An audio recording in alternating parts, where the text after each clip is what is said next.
안녕하세요, 리바이버입니다. 이번 영상에서 다룰 내용은 썸네일 그대로입니다. 쌍용 자동차 아니죠. 이제 KG 모빌리티, KGM이죠. 제품을 기획하는 것부터 연구 개발, 마케팅까지 토레스만 보면 지금까지의 KG 모빌리티는 디자인 빼고 정말 총체적 난국이 아닌가 생각합니다. 토레스를 기획하는 단계 그리고 개발 과정에서의 시험, 마지막으로 비교적 최근 마케팅적인 부분까지 보면 지금의 KG 모빌리티가 정말 제대로 굴러가고 있는 게 맞는지, 내부적으로 중요한 사항들을 결정하는 과정에 있어서 과연 현실적이고 적합한 의사결정이 제대로 되고 있는 것인지, 차량의 시험 환경은 충분한지 등 이런 여러 가지를 따져봤을 때 지금의 KG 모빌리티는 디자인 말고는 제대로 되는 게 없는 것 같습니다. 미리 말씀드리지만 이번 영상에서 언급하는 것은 단순한 개인의 의견 그리고 생각이지만 이런 부분들을 한번 공유를 해보고 여러분들의 생각은 어떤지 한번 의견을 듣고 싶어서 영상을 만들게 되었다는 점을 참고해 주시기 바랍니다. 토레스를 보면 디자인이 정말 잘 나왔는데 그럼에도 불구하고 지금까지의 상황을 따져보면 참 안타까운 부분들이 한두 가지가 아닙니다. 첫 번째로 토레스는 12.3인치의 대화면 내비게이션을 탑재했음에도 불구하고 개발 단계에서부터 안드로이드 오토와 애플 카플레이 적용이 안 된 것이 이해가 안 됩니다. 쌍용은 자체 순정 내비게이션 소프트웨어를 개발하지 않고 진이나 아이나비를 사용합니다. 쌍용은 이런 상황에서 자동차 시장에서 현대차 기아랑 싸워야 하는데 현대차 기아에 적용되는 순정 내비게이션 수준을 자체 개발하지 못한다면 적어도 안드오토나 애플 카플레이를 애초에 적용해서 T맵 같은 내비 어플을 사용할 수 있도록 토레스 개발 요구사항에 넣었어야 한다는 겁니다. 안드오토를 적용하면 단순히 T맵만 할 수 있는 게 아니라 네이버 지도, 카카오 내비 등 다양한 내비 어플을 사용할 수 있습니다. 그리고 현대차 기아 순정 내비가 아무리 좋아졌다고 하더라도 사람들의 인식 속에서는 여전히 T맵의 정확성이나 신뢰도가 높다고 생각합니다. 이런 상황에서는 적어도 이 T맵을 사용할 수 있는 환경이라도 처음부터 만들어져야 했지 않나 그렇게 생각이 됩니다. 다행히도 안드로이드 오토는 업그레이드를 통해서 지원이 가능해졌고 애플 카플레이는 어댑터를 제공해 준다고 합니다만 애초 개발 과정 중에 이 차량이 갖춰야 할 요구 조건을 결정하는 단계에서부터 이것들이 적용되었어야 한다고 봅니다. 뉴스를 조금만 찾아보면 카 인포테인먼트 시장이 성장하고 확대하고 있다는 것을 알 수 있음에도 불구하고 이 기능을 애초에 넣지 않았다는 것 자체가 제품을 기획하고 개발하는 과정에서 관련 분야의 전문성이 느껴지지가 않는다는 겁니다. 혹시나 하는 가능성에서 정말 원가적인 부분 때문에 이 기능을 넣지 않았다고 하더라도 차라리 내장재라던가 다른 부분에 있어서 원가 절감을 해서라도 이 기능은 애초에 꼭 들어갔었어야 한다고 봅니다. 토레스는 지난 2023년 9월에서야 부랴부랴 안드오토와 애플 카플레이를 적용하게 되었지만 개인적인 생각으로 만약 토레스가 이렇게 판매 실적이 좋지 않았다면 이런 후속 지원도 없지 않았을까 생각합니다. 쉽게 말해서 토레스의 판매 실적이 상당히 좋았기 때문에 그에 따른 수익성 개선으로 기능 개발에 투자할 여력이 생겨서 나온 결과물이라는 겁니다. 두 번째는 헤드램프에 쌓이는 눈 문제입니다. 헤드램프에 눈이 쌓여서 야간 전방 시야 확보가 안 되는 문제가 있었고 지난 9월에 헤드램프 커버를 무상 제공했습니다. 이 부분이 이해가 안 되는 이유는 왜 개발 단계에서 이렇게 기본적인 것부터 검증을 못했는가 하는 겁니다. 이런 상황이 발생한 것에는 여러 가지 가능성이 있습니다. 대략 5가지 가능성을 말해보면 1. 개발 과정에서 강설 테스트 시험 장비가 없었다. 2. 강설 시험 장비가 있었지만 필드에서 눈이 쌓이는 환경을 검증하기 위한 모드가 없었다. 3. 시험 과정에서 문제가 확인되었지만 크게 이슈될 만한 사안이 아니라고 생각해서 개선하지 않았다. 4. 시험 과정에서 문제가 확인되었지만 헤드램프의 커버를 적용하면 디자인이 밋밋해져서 개선하지 않았다.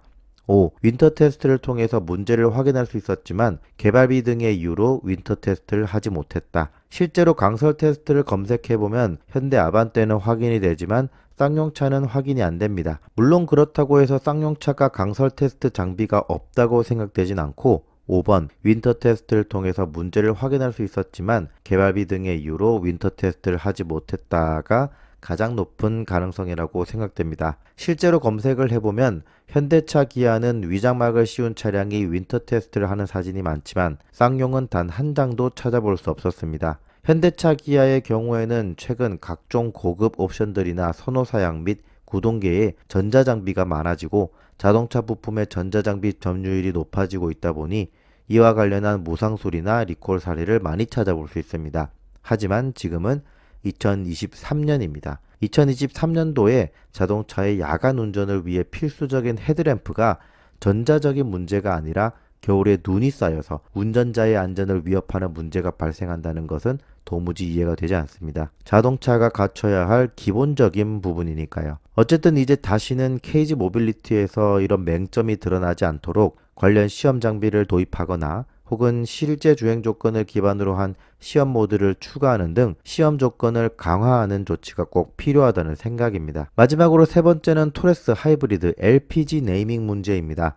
일반적으로 하이브리드 하면 떠오르는 게 뭔가요? 엔진과 모터가 결합된 두 개의 심장입니다. 그걸 하이브리드라고 하고 두 개의 다른 연료를 쓰는 걸 바이퓨얼이라고 합니다. 이게 사회 통념 혹은 상식의 개념이 아니라 법적으로도 정해진 정의입니다. 환경 친화적 자동차의 요건 등에 관한 규정을 보면 제4조에 하이브리드 자동차를 사용하는 구동 축전지의 공칭 전압은 직류 60V를 초과하여야 한다고 되어 있습니다. 현대차 기아의 하이브리드 차량의 구동 축전지가 240 혹은 270V죠. 그런데 케이지 모빌리티는 LPG와 가솔린을 함께 쓰는 토레스 모델을 하이브리드 LPG라고 소개했습니다. 하지만 앞서 설명했듯이 두 가지의 연료를 쓰는 건 하이브리드가 아니라 바이퓨얼이 맞는 명칭입니다. 현대차 아반떼 HD가 하이브리드 LPG로 출시된 적이 있었는데 이 차량은 실제로 LPG 연료를 사용하는 엔진을 기반으로 모터와 배터리가 장착된 진정한 LPG 하이브리드였습니다. 하지만 토레스 바이퓨얼 차량을 하이브리드라고 발표하면 당연히 소비자들은 오해를 할 수밖에 없습니다. 정말 이 세 번째 이슈에 대해서는